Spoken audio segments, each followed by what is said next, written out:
Welcome to Peninsula Seniors Out and About. Today we have a special presentation about Thaddeus Lowe and the U.S. Balloon Corps.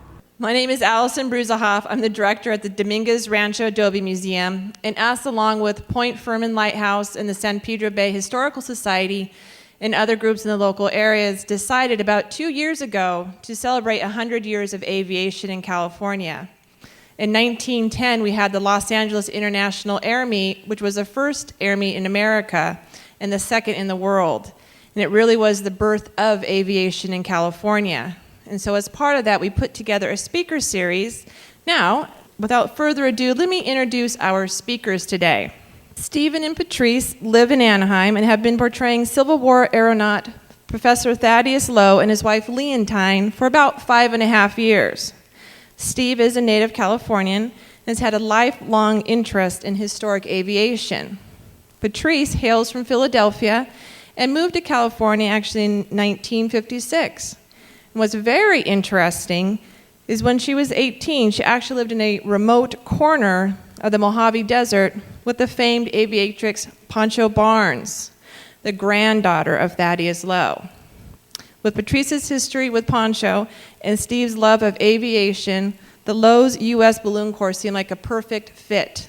And so without further ado, Thaddeus and Leontine Lowe.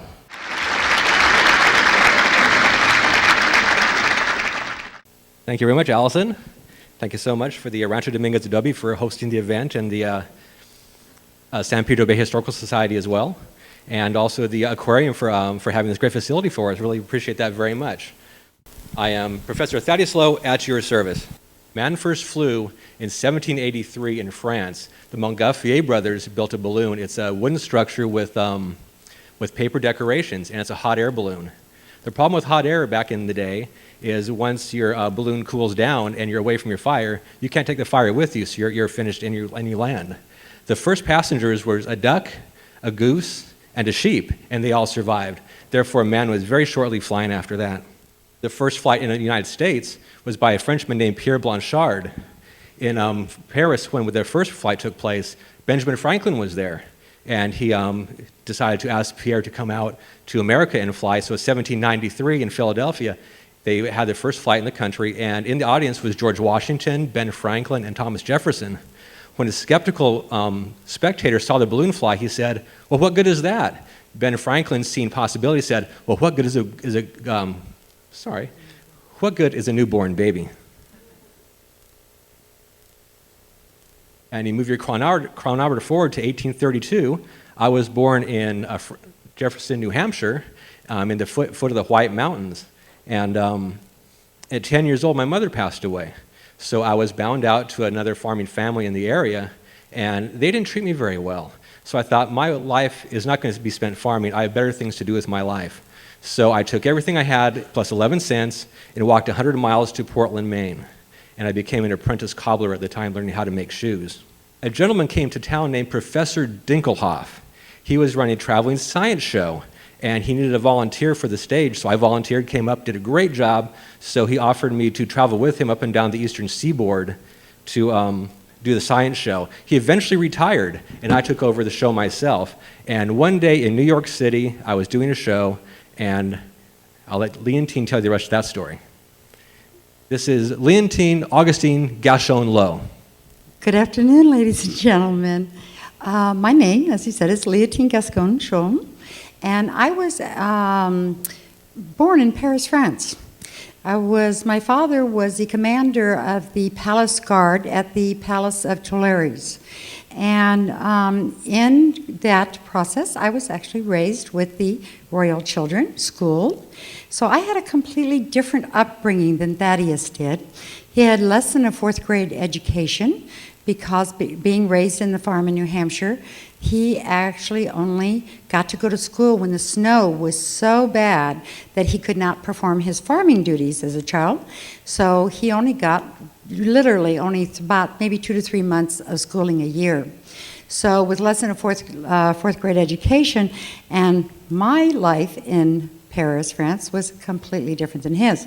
But at age 12, there was the Second Revolution going on in Paris in 1848, and my father was responsible for getting the King Louis Philippe, the citizen king, to safety. So we took him to London, and from there, my father and mother came to New York, where they had a colony of French expatriates, and that's where I started my life in America. And until I met Thaddeus when I was just turned 19, when he was doing one of his science shows at this hotel, and our eyes locked. And in 1 week's time, we were married on February 14th, 1855. Very fast forward. And so, yes, in those days you had to be formally introduced, and we had to make sure that someone got us both introduced that evening. And we went back to the very same hotel and was married, like I said, a week later. Later on, we had 10 children total. And they all became famous in their own right. Lovely family, my dear. I appreciate all the work you did with them. Great mother. Did you talk about the honeymoon? Oh, no, I'll leave that to you, sir. Okay, on our honeymoon trip, we went down the Mississippi River on a large steamboat called the Palace. And I did my science show, and Leontine did marionette shows. She was an aspiring actress and was very, very skilled in the world of acting. And upon arrival, coming home after our honeymoon trip, I decided, what could I do for my life? Well, as a young boy growing up in New Hampshire and seeing what the farming life was like, I thought I could start a weather bureau. That way we could predict the weather for mariners and farmers and help them do their jobs easier. And after having done the science shows with Professor Dinkelhoff, I had a great love of science and thought, what better way to study the weather than to build a balloon and fly up in the weather? And so I did that. I read a book by John Weiss, the Dean of American Ballooning, and everything I needed to learn was in that book. I built my first balloon. We called it the Pioneer. Leontine sewed it, and she also named it. And so I started taking many, many flights up into the air. I did a flight in Ottawa, Canada, as part of the celebration for the laying of the Atlantic Cable. It was also Queen Victoria's 25th birthday as well. And I had this theory after doing various balloon testings and such that there was a large current of air up high up in the atmosphere, always going from the west to the east. And to prove this theory, I built a large balloon, the city of New York. It was called to fly across the Atlantic Ocean for the very first time. See, after the Atlantic Cable was laid, it only failed only a few weeks later. And I thought, well, with the balloon, I could take important parcels, I could take news across the Atlantic, I could take important people across the Atlantic in 2 to 3 days, where ships then would take 2 to 3 weeks to get across the Atlantic. And this balloon was 200 feet tall. It carried 750,000 cubic feet of gas to fly it. And the boat down below is named Leontine. It's a 30-foot aluminum boat in case we happen to land in the water. And when we agreed with the city of New York to do the flight from there, they said, sure, we can give you that amount of gas. Problem is, whoever took the order dropped to zero. They only had 75,000 cubic feet of gas to give us. Therefore, we could not do the flight from New York. Luckily, I had a friend named Elliot Cresson in Philadelphia, and he was part of the Franklin Institute, also was the chairman of the Point Breeze Gas Works. He says, we have the gas for you, we can give you all that you need. He guaranteed it. So what we did was we took the balloon. Oh, here's a gas meter from New York City. All this big meter, not enough gas. And when we moved the balloon to Philadelphia, the famous publisher Horace Greeley suggested I rename the balloon the Great Western in celebration of the largest ship in the world coming to Philadelphia called the Great Eastern from Mr. Brunel in England. And this is a subscription to help pay for the cost of the balloon. It's a very, very costly undertaking. In the meantime, in 1858, I started a very successful balloon manufacturing business. You wouldn't think that there'd be much of a market for balloons, but there was back in the day. There's many entertainers, many circuses like balloons for entertainment. So here is the Great Western being inflated into Philadelphia. We had a very successful test flight. We took 6 men up. We traveled 28 miles and landed on the sandbars in New Jersey. Everything went just as planned. Unfortunately, when they were packing the balloon away, they dragged it across the ground and damaged the silk, unknown to me. So we are inflating the balloon for the flight across the Atlantic Ocean, and the seam rips out. All that gas gone, and it was getting toward wintertime, so because of the season, I had to wait for the next year. And in the meantime, Professor Joseph Henry, the curator of the Smithsonian at the time, in fact, the first curator of the Smithsonian, suggested instead of flying across the Atlantic ocean on your first long-distance flight, it could be very dangerous. Take an overland flight instead. I took his advice. I went to the city of Cincinnati, took my balloon, the Enterprise, the trusty Enterprise, and I made a flight. And the idea was to prove my theory about the west to east current. I would take off from the ground when the wind on the ground is going west, gain altitude, and all of a sudden be heading east. And it was a very successful flight. At 2 in the morning during a banquet, all of a sudden the news came is, the wind is going the right direction, let's fly. So they filled the balloon, they grabbed some food and some hot coffee from the banquet. I was wearing what I'm wearing now, so I was very well dressed for a balloonist of the day. Wasn't expecting the flight. And so they filled up the Enterprise by the hospital there, and I took off. And I took this flight from Cincinnati, Ohio, circuitous route, all the way to where I could see the Atlantic Ocean from the air. Going over the Allegheny Mountains, I went as high as 17,000 feet. I mean, when air goes over mountains, it's much like water going over a rock in the rapids. It goes up, and then it comes down again. So I was up at 17,000 feet for not very long. So when I saw the ocean coming forward toward me, I didn't want to fly across the Atlantic at this point, so I vented some gas out of my balloon, and I went down. I saw some farmers working in the field, so I yelled down, "Where am I? What state is this?" The farmers had no idea to look up. They're doing this. "Where am I? What state is this?" And very frightened voices, "You're in Virginia!" And they ran. They didn't even know I was up there until I dropped a ballast bag to gain altitude to fly back west. So I ended up heading southwest and landed in Unionville, South Carolina. This is April 20th of 1861. 8 days prior to that, Fort Sumter fell to the Confederates at the start of the Civil War. Problem is, I'm from New Hampshire. I landed in South Carolina. I don't fit in very well. They think I'm a Yankee spy. So they take me as the first prisoner of the Civil War. And also, I might add, the best dressed prisoner of the Civil War as well. So they took me to a hotel there and put me under guard there because all the prisons were already filled. And luckily, the gentleman at the hotel, Mr. Black, had previously met me at a balloon demonstration in Charlotte, South Carolina. So he could vouch that I was indeed a scientist and not a spy. Though they were very, very distressed, and there's very many men with shotguns saying, "Shoot him now, he's a spy," tar and feather, and various things like that. But cooler heads prevailed, so they sent me on to Columbia, South Carolina. Well, word of my journeys preceded me, and they arrested me once again. And this time I had the dean of the Columbia University vouch that, yes, I was a scientist. Once again, he'd met me previously. And they let me go. I got my equipment, my balloon myself, got on a train at Columbia, traveled all the way back to Cincinnati, which I just flew in 9 hours. It took me 5 days to get back. Once I got back, and knowing the war was starting, Professor Henry suggested I should go see Salmon Chase, the Secretary of the Treasury, and offer my services to the use of aeronautics for the Civil War for the Union Army. So I went to the what he called the President's house, and I met with President Lincoln, and he decided I could do a demonstration for him. And I had a secret weapon. There was other aeronauts trying to vie for the position of the chief of the aeronaut, but I had this small wire covered with green silk. And I parked my balloon 500 feet above the White House, and I ran a telegraph wire down to the ground into the White House. And this is a copy of the message I sent to President Lincoln. He was the very first person ever to receive a message from the air to the ground.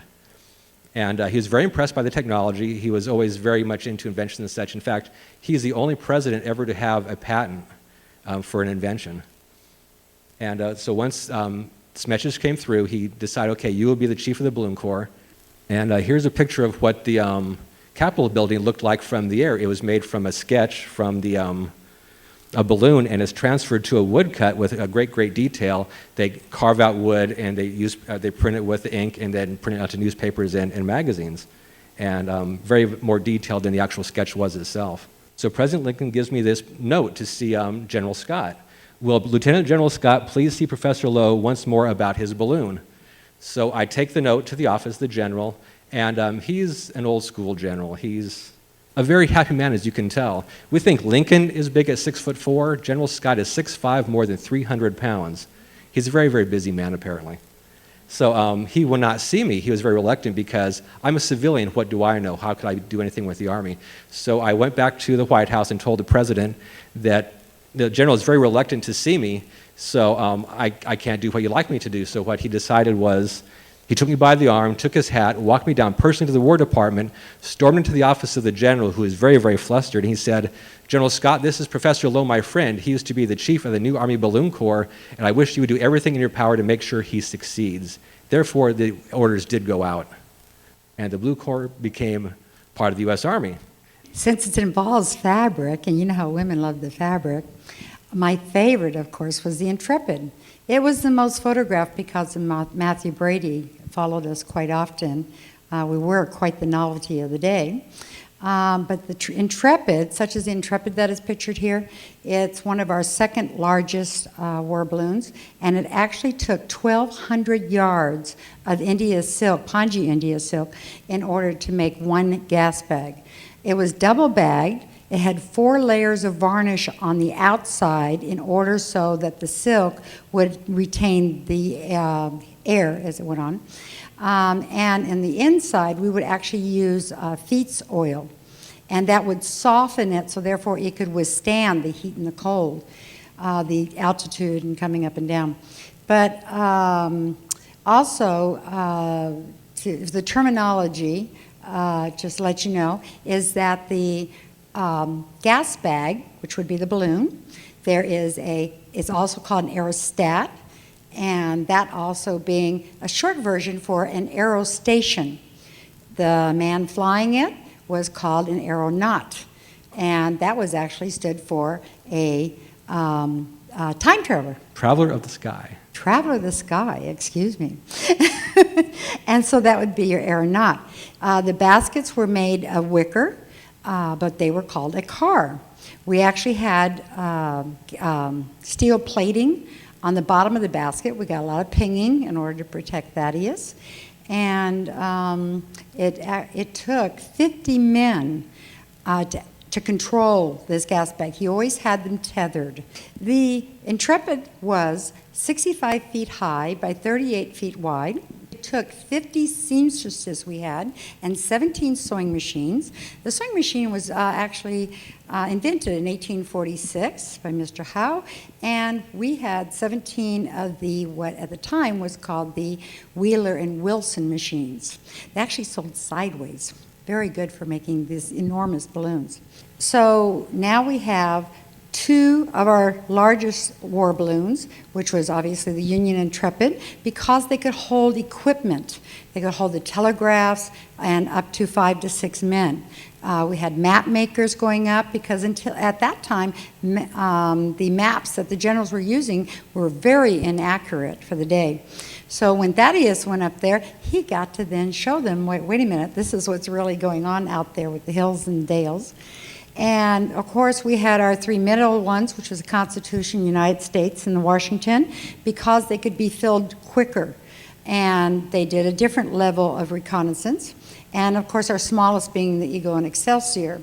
You can see the cubic footage and the sizes of these that were necessary to build this much war balloons. But we did have, at the beginning, we started with the Enterprise at the White House, and from there at Bull Run, and also until we were awarded to make the first 4 balloons, and then we had 2 more added to that later by President Lincoln. Okay, and also the Army of the Confederacy had balloons as well. They had 2.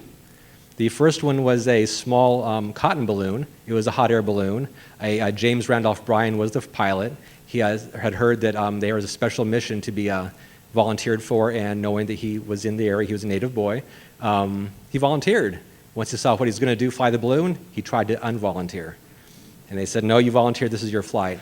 So on the first flight, it went well. It had on only one rope on the balloon, so he's like spinning in the air, not being able to see very much. He lands, he tries to quit. They said, you're our only qualified aeronaut, you'll fly again.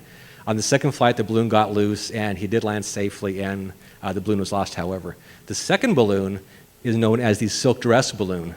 It was called the Gazelle. That was the actual name. It was built by Langdon Chevis and Charles Seaver from Charleston, South Carolina. It was called the silk dress balloon because our balloons were made of silk. The Confederacy could not get the silk that we use from India because of the blockades. And the myth that was started by General Longstreet was that the ladies of South Carolina and Charlotte donated their ball gowns to make this dress balloon. In fact, it was silk dress material, though, that was 40 bolts from a warehouse, so it was this big, large quilt in the sky. And our smallest balloon was 15,000 cubic feet. This balloon was 7,500 cubic feet, half the size of ours. And actually, I saw it across the the Rapidan River, the Potomac River one time, observing me while I was observing it. And the pilot was Major Edward Porter Alexander, who later became General Lee's top artillery officer, especially the Battle of Gettysburg. He became very famous for that. That's why he has 3 stars on his shoulder. In this picture, he's not just a major here. He had theories about flying. He says, why have civilians fly balloons when you can have, trained military people to observe? The point with our balloon corps is I fly the balloon, I have people in the car observing for me, the generals and such, and map makers and things. What happened with the silk dress balloon was on July 4th of 1862, it was being transported on a boat called the CSS Teaser, and the boat ran aground, and our gunship, the Maritanza, captured it. They gave me pieces of the balloon, and I cut it up to swatches to give to members of Congress as war souvenirs. And as going out of character, Ian Patrice had the pleasure of going to the Museum of the Confederacy in Richmond, Virginia, and we actually got to view the actual remnant of the balloon. And we learned for the very first time in the little right-hand corner here, it says that in 1930, this piece of the balloon was donated to the museum by Thaddeus Lowe's son, Leon Lowe. So it came from the family, went to the Museum of the Confederacy. And as you can see, balloons are fair weather machines. Not much wind, not much rain. They're very hard to hold back, all the men on the ground just struggling with it. And that was a dilemma that we had. The balloons at that time were filled with the coal gas, which is used to heat and light houses and buildings in the cities. Therefore, if you fill the gas in the city, you're tied to the city, and you have to transport the filled balloon all the way to the battlefield, which with 1st Manassas, it's not far. It's 25 miles away or so. And it's still very, very difficult. And what we would do to protect the balloons from the wind is we'd actually chop down a whole bunch of tall pine trees, all vertical trees, and then we'd replant them in a semicircle around the balloon to protect it from the wind, also to conceal it from the enemy. And here's a drawing of what it would look like. That's the balloon Washington in this little layer there. So the problem is, how do we travel with the Army with our balloon equipment? And that's where the first invention came in. And it is the portable hydrogen gas generator. On the gas generators, because it was very problematic to constantly go and empty the city of their coal gas that they had, Thaddeus said, wait a minute, we've got to bring out our own gas to the battlefield. So he commenced to invent the hydrogen gas generator. It was nothing more literally than an 11 by 5 foot high war wagon and built on a carriage. And then it was lined with plates of zinc. There in the walls, we would have lining shelves that we would put iron filings from when they would be done making the cannons and the guns and things like that. So we would get that from the Navy Yard, and then we would put them inside our gas generator, and we would add water, and from the top there, at the tubing at the very center over there, we would put sulfuric acid. And there was enormous amounts, wasn't it, Mr. Lowe? It took 3,300 pounds of iron filings and 1,200 pounds of acid to fill one balloon. Very lot to travel with these here. Long wagon train of supplies. Then from there, as you notice, they're almost like a fire hose. These hoses the gas would then get processed. It would come through here till it would go through a bath, literally, of lime. This would purify all the acidic components of this hydrogen gas, and then it would go on through one more time through another literally leather tubing, and then it would go through water to purify it before it would go into the gas bag. At that point then, it would only take 2 generators to keep it up in 3 hours, and we can keep them up for almost 3 weeks at a time, which was unheard of with something like a hot air balloon, because of course, once the air cooled off, the balloon comes down, which is one of the problems that the South had because they didn't know Thaddeus's technology here. This is the White House with the Capitol dome unfinished, but President Lincoln believed that we were a forward-thinking union and that we were going to continue the construction and finish it in spite of the wartime. We had 12 gas generators that would travel around to the number of Camp Lowe's. And here we have it being filled at one time, and Thaddeus is checking out his gas bag right there on the right. We had many firsts in the Balloon Corps. We had the first purpose-built aircraft carrier. It was called the George Washington Parke Custis. It was a coal barge, 140 feet long, and we built a flat deck on it. We purchased it from Gideon Wells, the Secretary of the Navy, at the Naval Yards for $150. And we put 2 of our hydrogen gas generators, and we were able to carry, actually do shipboard operations with the Parke Custis. Here's a picture of it being towed down the Potomac River to make observations. One good thing about that is we can keep the target moving. They can't hit us very easily that way. And we don't have to worry about tangling in trees at all either. And the tug that we used is called the Coeur de Lion. That was, it would be in a barge. We could either pull it with a boat or in shallow waters use the poles to push it along. That was very arduous with such a big boat. Another invention was the aerial spotlight. The very first time in history that you could look from the ground to the air, or air to the ground, of course. It was called a calcium light. It was a small marble-sized piece of compressed calcium, and if we shoot an acetylene flame on it, it would glow very, very brightly, and we would just hold an 18-inch polished dish behind it, a silver platter, for example, to use as the reflector. It wasn't really bright enough to see anything much from the air, but it was great for illuminating the ground so the engineers could build bridges and the troops could ford the rivers much more readily. The primary role of the balloon is reconnaissance, basically to spy on the Confederate forces and report their troop dispositions and their locations to our command staff. And all our flights were tethered to the ground with ropes. If your job is to observe and report, you would have to fly around and observe the enemy over here, then you have to get back to your camp to report. And if the wind isn't going the right direction, it could take a long time to get back. There is always wind going to where you want to go. At different altitudes, it goes different directions. It just sometimes finding the correct course of wind is very, very time consuming. So when you get back 5 hours later to camp, your information is old and it's no good to the Army. So a couple of advantages for having the tether is, first of all, the balloon stays safe behind the lines. We can run the telegraph wire down the ropes, which we couldn't do otherwise. And also, we could use the ropes to pull the balloon down and not vent the gas out, therefore saving the gas and keeping the balloon always inflated, ready to fly when the generals needed observations to be made. And as Leontine mentioned before about map making, maps are very rudimentary, usually done by word of mouth on the ground or surveying and such. When you get up in the air with someone who knows the territory, you can really, really make excellent maps and correct the maps that are already made. It was very difficult for our generals to go through the forest in Virginia with the crudely surveyed maps. And another invention we had was aerial artillery spotting. The first time in history that a gentleman firing the cannon did not have to see the target to hit it. He would take a shot. If you have a target here, a battery of artillery here, a hill in between, but I'm up here. They can take a shot and we can guide their shot using the telegraph very accurately and say 100 yards short, 100 yards left or right. So very quickly we can draw fire onto the target. Very first time in history that was able to happen. Oh, another communication we would use in case we didn't have the telegraph available was signal flags. It's kind of like the semaphore code, but it's very, very cumbersome to spell out words using what they call the military wigwag code. Also, we used what we called the paper express. We would attach brass rings to the ropes on the balloon, the tether ropes, and then we would attach a note to the ring and slide it down the rope down to our camp. Another efficient way to get messages down, but the telegraph was always the preferred method. We also had the flares at night, colored flares. Until we came around, there was no such thing as anti-aircraft. There was no need for it. As you can see, most of the cannons they used could not elevate high enough to shoot at us. Therefore, they would dig a hole behind it or either roll the wheels up onto some logs or something to elevate, to get us. The problem they had was aiming was difficult. If you have a little hole in the ground, you can't, move the cannon back and forth very well to aim.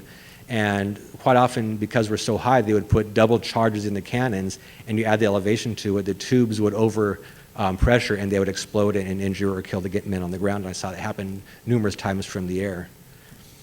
And the main problem they had was shooting us down. We were almost always out of range of the muskets, and because the rifles and the artillery could have hit us, but they had two issues. They had range issues and trajectory issues. All the trajectories they're used to shooting for are ground targets. Therefore, the tables they used don't go as high as the balloon, and you start shooting up and the math changes. And if they ever get close to me, I just change my altitude a little bit and I mess their math up and they have to start over again. The other problem is range issues. Unless you know how big the balloon is, you don't know how far away it is, so you can't range it very well. So the 1 in a million shot just never happened. Our most dangerous point was what we call the 500-foot danger zone. We would always usually camp behind trees so we can do our operations and inflations so they could not see us, get above that level, we can surprise them and we go up as fast as we can. And the difficulty is when we come down again. Below 500 feet, the trajectories of the artillery flattens out much like a ground shot. So they have this nice rope line, the balloon's going right down there, and they can aim right on the line. So the idea was when I'm coming down below 500, I give this signal, and all the men manning the ropes on the ground, all the ropes are attached to pulleys, and they just run 4 different directions with all the ropes to get me down as fast as possible. You just got to, like I say with the boat, keep the target moving. And because of this, I was considered the most shot-at man of the Civil War. Of course, the Confederates are shooting at me all the time. That was their, how do you not shoot? It's the bullseye in the sky. Other problem is, in the early parts of the war, because my first balloon was not marked with anything, quite often I was taken as a Confederate spy because my operations weren't generally known to the other units as well. And another problem was the farmers. All farmers have guns. They've never seen anything in the sky bigger than a bird before. You've got to shoot at it. It's an evil apparition up in the air. So everybody's shooting at me. And also, I was the most shot at man. We also like to say the most missed man as well. Our first thing was the Peninsula Campaign in 1862 for the war, and Leontine has a few details to share about how we affected the Army and how the people in the South were affected by the war as well. Yes, South had much different experiences than the North did because of the fact that they had all the cotton there was to have, but unfortunately we had the industrial side of that side of the eastern seaboard. And one of the things is that a lot of people don't realize is that one of the first casualties of the war was that the South could no longer get ice from the North because of the blockades. So one of the problems they had was they could not preserve their food as they once did. This is one of the things that Thaddeus experienced going over the Alleghenies and a lot of his experiments that he did even before the war. We put in over $30,000 into all these experiences before the Civil War even began. So in this process, though, as he was experimenting, when you went up high enough, the condensation inside the balloon would freeze. And as he came down, there would be like a mini hailstorm going inside. And it would come down through the gas bladder at the tube right into the basket. So he knew then that ice could be artificially manufactured. Another problem was that because of the blockades, thread was even considered a contraband at that time. So the South had to actually get out their grandmother's spinning wheels and try to relearn how to make their own thread and how to go about making their own yarn so they could still crochet in that. They had many things that they had to improvise because they just didn't have these things anymore. By 1864, though, they didn't even have any bedding left. They were literally using carpets and that for blankets. And they even used it for making their shoes. They would actually crochet around the edges. All the leather was gone. All the pigs and cows, they were either eaten by then or stolen from the Union, or by the Union. Another problem they had was that they would have such a thing called as starvation parties. Sometimes they didn't have anything more than water to offer. So, but fellowship was very, very important to them. They might have a little flour left over. It was called a biscuit party. They would even in their community would actually get together, the ladies, and we would actually turn around and do what we call turn a hymn. So we'd take the hymn part off. And avert your eyes, Mrs. Lowe. That's scandalous showing your underpinnings in public. Excuse me so kindly, Mr. Lowe. Don't mind her, I'm so she's sorry. French. Anyway, oh my word, I'm just blushing here. Anyway, they would actually take, because the bottom, you can only imagine what our hymns had to go through with the streets as they were of the time. So we would actually take the bottoms off, turn the dress completely around, and then we would turn the bottom part into our waistband and add some more trim onto the bottom. The ladies we would get together and we would actually trade trims, little pieces of fabric, but we always kept up our appearances. They say, though, that the battle or the war was not lost at Gettysburg, but when the butcher shops in Richmond were actually hanging dressed rats although these were very, very large rats. These were called river rats, but that's pretty much what they had left to eat. It took them, at the time they were growing all the cotton, it took them a long time to finally say, okay, we got to get into vegetables. But everything that they grew anyway was pretty much stolen.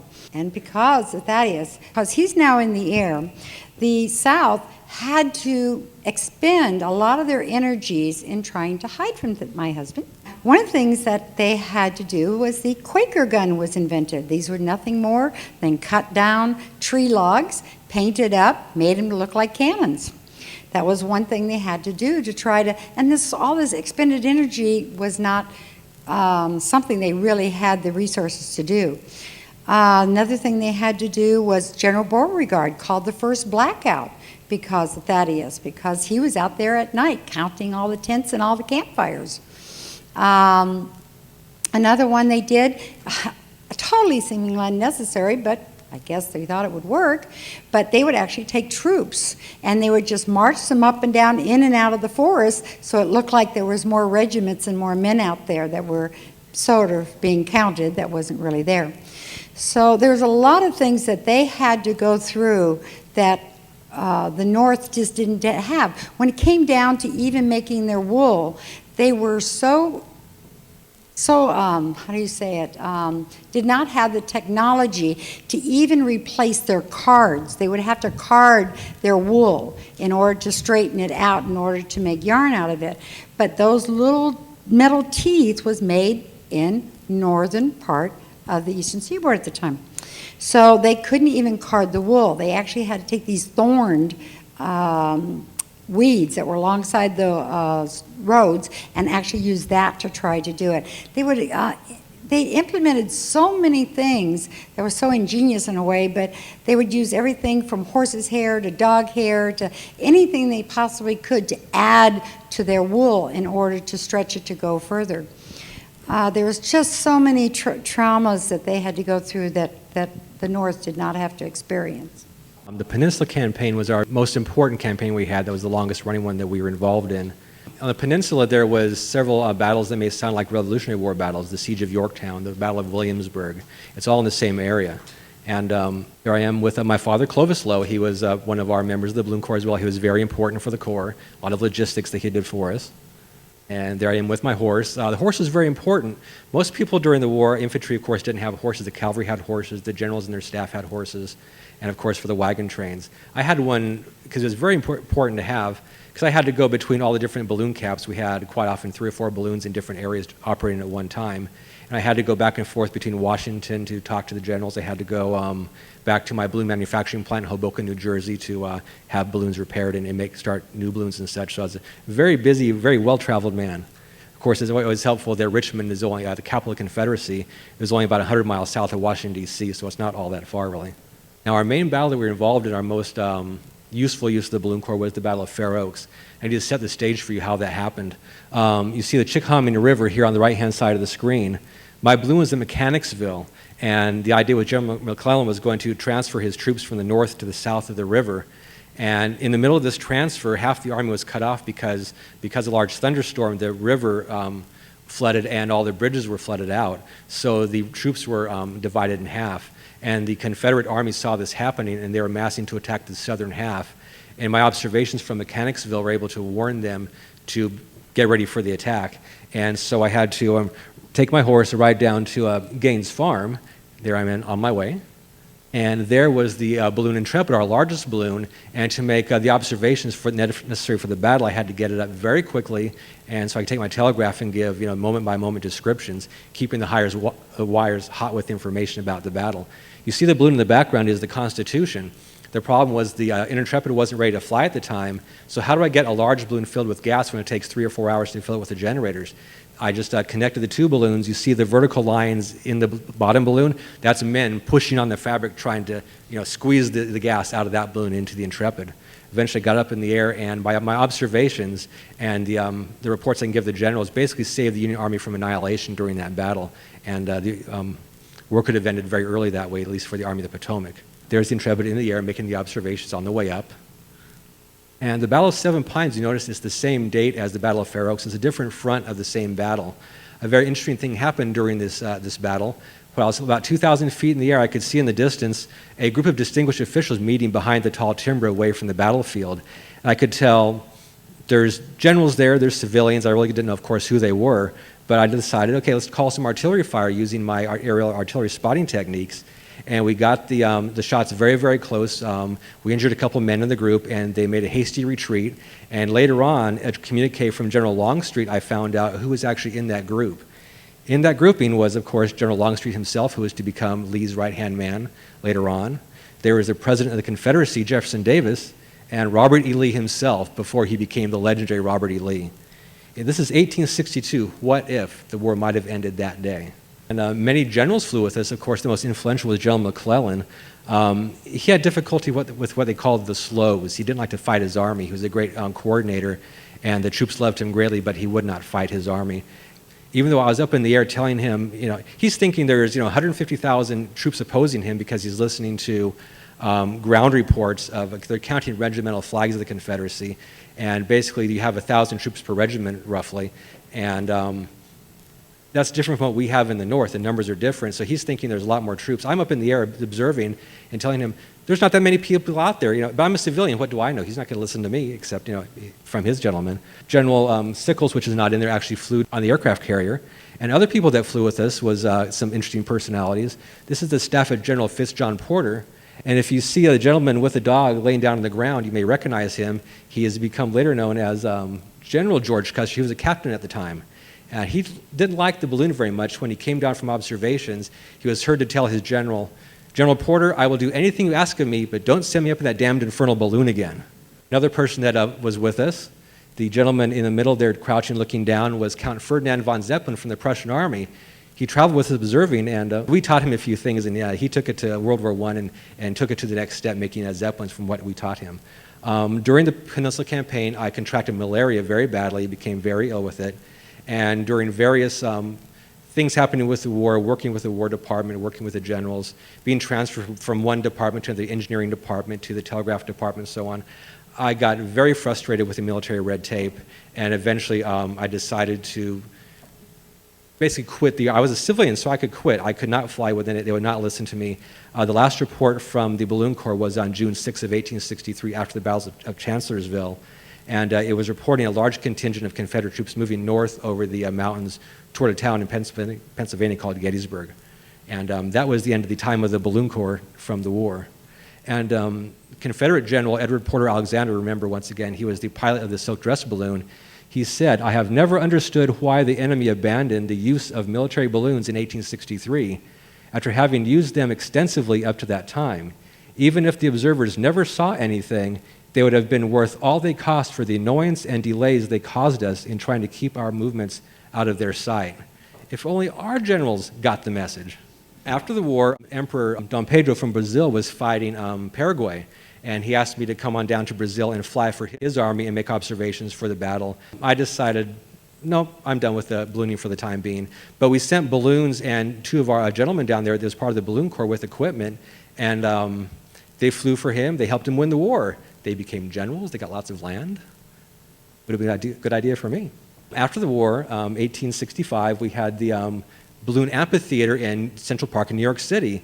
It was a large, you can see the bleachers around. We did balloon flights, took people for rides. We had trapeze artists actually hanging below the balloon. We had the funny shaped balloons like the man in the air and the elephant.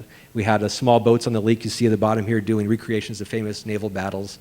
And made a relatively good living doing that. One thing that we did do, I'll show you in a moment, here's a photo of the balloon United States, one of the surplus war balloons that we actually had to buy back from the Army for this use. You see the bleachers here in the background from the amphitheater, and we actually did the first airborne wedding. The famous Reverend Beecher was going to fly, but he was scared to fly, so he officiated from the ground. It was the greatest air show of the era. Yes, it was. Almost the only air show of the era. After the war, I moved to eventually Valley Forge, Pennsylvania, to take up farming once again to try to regain my strength, go out in nature, work hard, get in the sun. And it did help quite a bit. And eventually we moved to Norristown, Pennsylvania, started coming up with different inventions and such. And here's the family, our 10 children. Lovely, lovely family.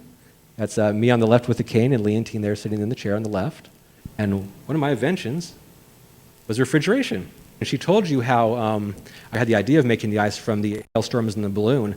So actually the commercial type of refrigeration used today of compressed ammonia was, I started that.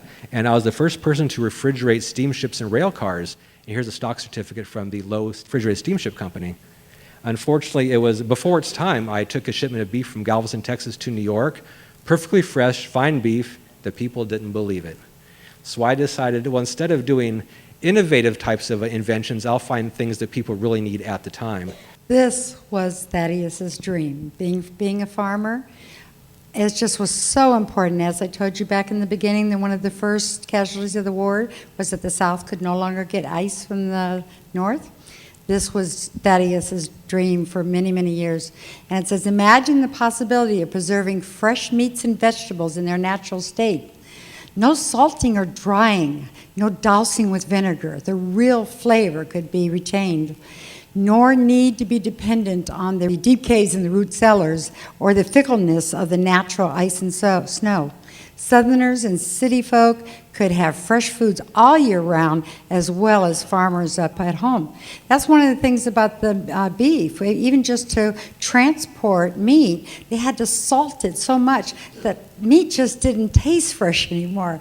But once Thaddeus started his invention of the refrigeration, now we could transport by boxcar and railroad, that we could turn around and take oranges from Florida, and people could be helped with scurvy, and other diseases could get prevented just because you're transporting the food that other states could not possibly produce. Probably my greatest invention was the water gas process. Like I mentioned before, they use the coal gas to heat and light homes and businesses. And there's a method I came across where you shoot a superheated steam over the coal that's already hot to make the gas, and it makes the gas much more efficiently. At the time, it cost about $7 for 100,000 cubic feet of gas. I brought it down to between 80 cents and $1. So at this point, the common man can now afford to heat their house and to light their house with the gas products. And therefore, I started the Lowe Manufacturing Company, and we made furnaces and stoves and all sorts of gas appliances.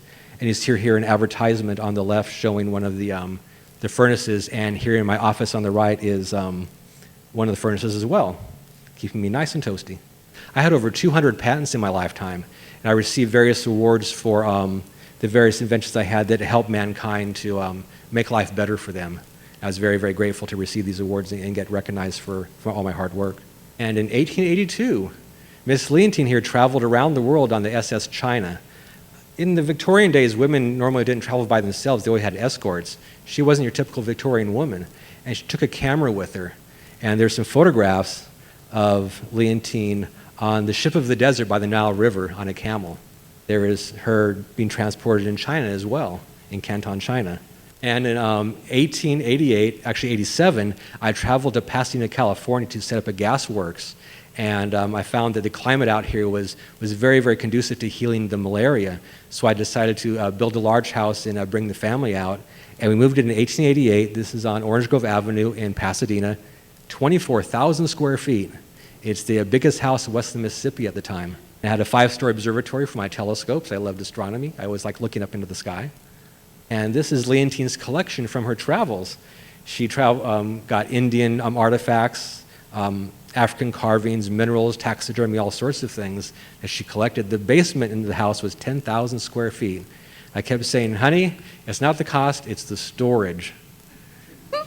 And Smithsonian actually said that at the time this is one of the finest private collections anywhere in the world of such artifacts. Also, Leontine was the very first woman to witness the Hopi snake dance in Arizona. You see her being transported up the sheer cliffs here on a litter with the Indians. Mr. Vroman from the famous Vroman's bookstore in Pasadena was a good friend of hers, and he traveled with her on this trip as well. In 1892, I met John Muir and became very, very instrumental in the process of getting Yosemite turned into a national park, and I was actually the California commissioner for the Yosemite in 92 to 94. And now comes the Mount Lowe Railway. Loving the mountains so much in New Hampshire, I wanted to travel up into the mountains here in Southern California, the San Gabriel Range, And it was a very popular pastime for people, but it's very difficult to get up there. So with my money and resources, I hired Mr. McPherson, who is a very well-known railway engineer, and we built an incline railway that was 3,000 feet long, went up 1,400 feet, all electric powered. And here's a postcard showing what it might have looked like. You see straight up to 3,000 feet. Down to the bottom, we had the rail cars bringing people to travel up the mountain. And you can see the precipitous drop here. The cars, because the angle of the incline, were made like opera boxes. And at the bottom was the Rubio Pavilion. It was the main stop. There was all the offices, a power station, big dance hall and things down there. It was a very popular attraction for Pasadena. And also we had waterfalls. This is one of the Ribbon Rock Falls. We had 1.5 miles of wood planking up and down the canyons to the various waterfalls, and 300,000 board feet of lumber to make this. And at the top of the incline, we made the Echo Mountain House, a 70-room hotel. All the luminaries and people from across the country, Henry Ford, Henry Huntington, all came up and stayed with us. It was a what you might call a 5-star hotel. Hertz Castle of the day. And another shot of it with the incline behind it. And the famous circular bridge, it was over 270 degrees. It went from the beginning to the end over 100-foot elevation. Bottom left-hand corner, you can see the Echo Mountain House in the distance. This is called the Alpine Division of the Mount Lowe Railway. Once again, all electric powered, and it went 3.5 miles back into the mountains to a place we call the Alpine Tavern. And we also had an observatory. The Mount Lowe Observatory had a 16-inch telescope. We had Mr. Larkin and Mr. Swift, very eminent astronomers, were running the observatory for us. A telescope is still in use today at Santa Clara University. And we also had the world's largest spotlight. It was 11 feet tall. It came from the 1893 World's Fair in Chicago, and we were able to acquire it, put it on top of the mountain. It is said that you can read a newspaper on Catalina using the spotlight from this light. 3 million candle power. You could actually see it also at 150 miles out to sea on a clear night. We also had a zoo there. We had miniature golf. We had a casino and a dance hall, billiards. We had all types of entertainment for the people. Even on the weekends, the famous Mr. Swift, for our observatory, we would have special shows to show the galaxies to him. And he discovered many, many comets. Railway and the whole extravaganza up here was opened in 1893. The last journey on the railway was in 1936. More than 3 million people traveled on the railway. In that time, it was the largest tourist attraction in western Mississippi at the time. And here's the whole White City. On the right is just the corner. You can see the observatory. And the power generator, and the zoo was down below on the middle here, and of course the Echo Mountain House on the far side there. And this is the Pasadena Grand Opera House. When we came to Pasadena, this Moorish Opera House had only been built a year prior. Unfortunately, though, it didn't have lighting and heating. Who wanted to go to the opera in the cold? Now, you would use lime lights for the stage. It wasn't a really pleasant experience for them. So we literally got the opera house for a song, $165,000 at the time. And but Thaddeus Moore wanted it for his businesses, the Citizens Company, and now he owned everything from Citizens Bank to Security Deposit Company also. And one of the really interesting things is on the second floor here, he was very good friends with Mr. Throop, and he was the co-president for the Throop Polytech University. This now, as you know, became Caltech. So that was one of the, he also started the first made possible our tally-ho wagon carriage barns in Altadena, became the first church in Altadena. The tally-ho wagons are carriages lined up in front. You know what they're there for? The Rose Parade of 1890. At the time, though, this is a working model that was done in 1894 of the Mount Lowe. Actually, it was called the Valley Hunt Club at this time. It wasn't titled the Rose Parade until 1890. But here in 1895, Thaddeus and our family won the grand award for the Valley Hunt Club. We had 7 carriages, but the reason for the Rose Parade, as it still works today, was to go into the periodical and the magazines and that to show that the East and the Midwest, who was very inclement weather, and that come to California, build California up, because we're growing roses in January, and guess what? We're still doing it today.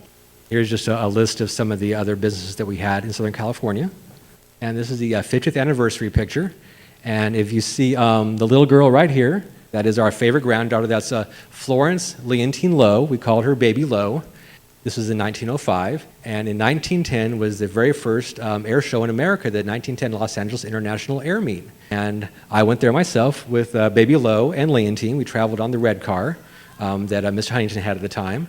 And once you get there, you walk up past to the bleachers, and they have balloons flying, they have dirigibles flying. It's quite the spectacular event. You see Roy Nabishu flying one of the balloons in front of the, this is on San Francisco Day, they called it. It was a very, very windy day. He was very brave to go up there in that kind of weather. We had Glenn Curtis from Hammondsport, New York was there. The air show came to Rancho Dominguez because he won the speed event at the 1909 Reims, France air meet, and was therefore given the choice of where to bring the air show after that for the next air meet. And we had Louis Poulin, which Allison mentioned, flew over Point Fermin. He probably flew right over the property on right now on his way to Point Fermin during the air meet there. And he was the big celebrity of the day. He's what made the air meet the international air meet. Here's a montage pictures of the various airplanes that flew. I was interested as a balloon maker in seeing these newfangled flying machines made of sticks and canvas and such, and all these brave men. I had this nice big balloon above me to help support me in the air. They had these little tiny wings and these little putt-putt motors, and brave, brave gentlemen. And it was the start of the aviation industry here in Southern California. At that air show, we had Baby Lowe. I said, maybe one day you'll be up there flying yourself. And in 1929, she became the world's fastest woman, beating Amelia Earhart's world speed record.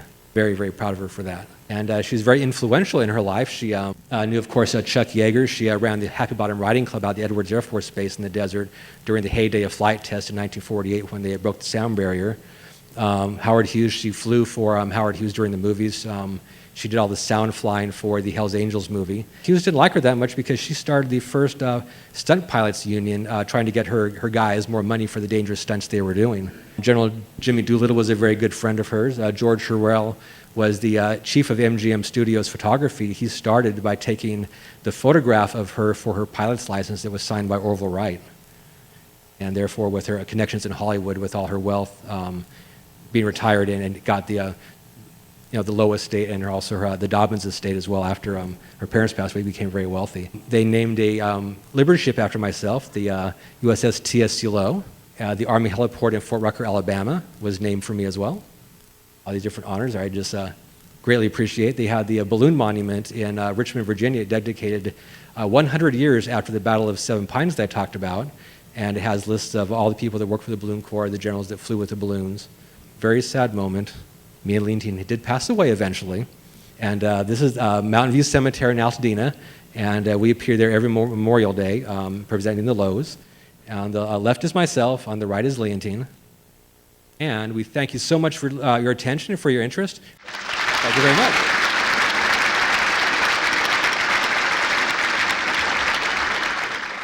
Thank you for watching Peninsula Seniors Out and About. I'm Betty Wheaton. See you next time.